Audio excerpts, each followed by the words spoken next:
আমাদের দেশ ভারতবর্ষ। বলা হয় ভারতবর্ষকে নাকি প্রকৃতি ঢেলে সাজিয়েছে। যেমন রয়েছে পাহাড় পর্বত, অন্যদিকে বন জঙ্গল, আবার একদিকে রয়েছে সমুদ্র। আমাদের দেশে একদিকে প্রচন্ড গরম অবস্থান করে, আবার একদিকে শীতলতাও অবস্থান করে। চলুন জেনে নেওয়া যাক ভারতের সবথেকে গরম জায়গা এবং সবচেয়ে শীতলতম স্থান সম্পর্কে। নমস্কার, আমি বিথিকা। আপনারা আছেন গল্প বিথিকা ইউটিউব চ্যানেলের সাথে। আশা করছি আপনারা আমার ভিডিওতে একটা করে লাইক করে দিয়েছেন।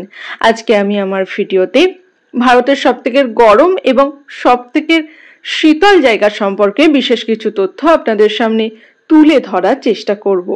ভারত তার বৈচিত্র্যময় ভৌগোলিক গঠন ও আবহাওয়ার জন্য বিশ্বজুড়ে যে একটা পরিচিতি রেখেছে তার বলার অবকাশ রাখে না। এখানে একদিকে মরুভূমির প্রচন্ড গরম রয়েছে, অন্যদিকে আবার তুষারাবৃত পাহাড়ের কঠিন ঠান্ডার অভিজ্ঞতাও আমরা পেয়েছি অনেকে। এই চরম আবহাওয়া ভারতের প্রকৃতির এক বিশেষ বৈশিষ্ট্য। ভারতের সবচেয়ে উচ্চতম স্থান পালধি, রাজস্থান। রাজস্থানের পালধি ভারতের সবচেয়ে গরম স্থান হিসাবে পরিচিত। 2016 সালে পালধিতে সর্বোচ্চ 51 ডিগ্রি সেলসিয়াস তাপমাত্রা রেকর্ড করা হয়েছিল। এখানকার শুষ্ক মরুভূমি পরিবেশে কম আর্দ্রতা ও প্রবল রোদের জন্য এত বেশি গরম। পালধি ছাড়াও রাজস্থানের চরু এবং ফাওলদি এলাকাও তীব্র গরমের জন্য বিখ্যাত। ভারতের সবচেয়ে শীতলতম স্থান সিয়াচেন হিমবাহ, লাদাখ। লাদাখের সিয়াচেন হিমবাহ ভারতের সবচেয়ে ঠান্ডা স্থান। শীতকালে সিয়াচেনের তাপমাত্রা -50 ডিগ্রি সেলসিয়াস পর্যন্ত নেমে আসে।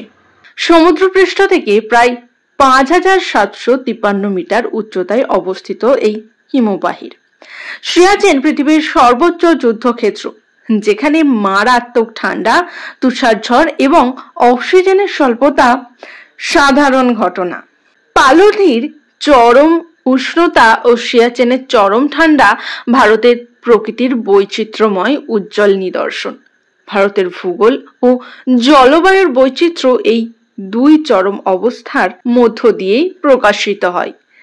এই বিপরীত আবহাওয়া ভারতের প্রাকৃতিক সৌন্দর্য এবং বৈচিত্র্যের এক অনন্য প্রমাণ। কেমন লাগলো ভারতের সবথেকে গরম এবং সবথেকে শীতল স্থান সম্পর্কে জেনে? তা আমাকে কমেন্ট করে জানাতে কিন্তু একদম ভুলবেন না।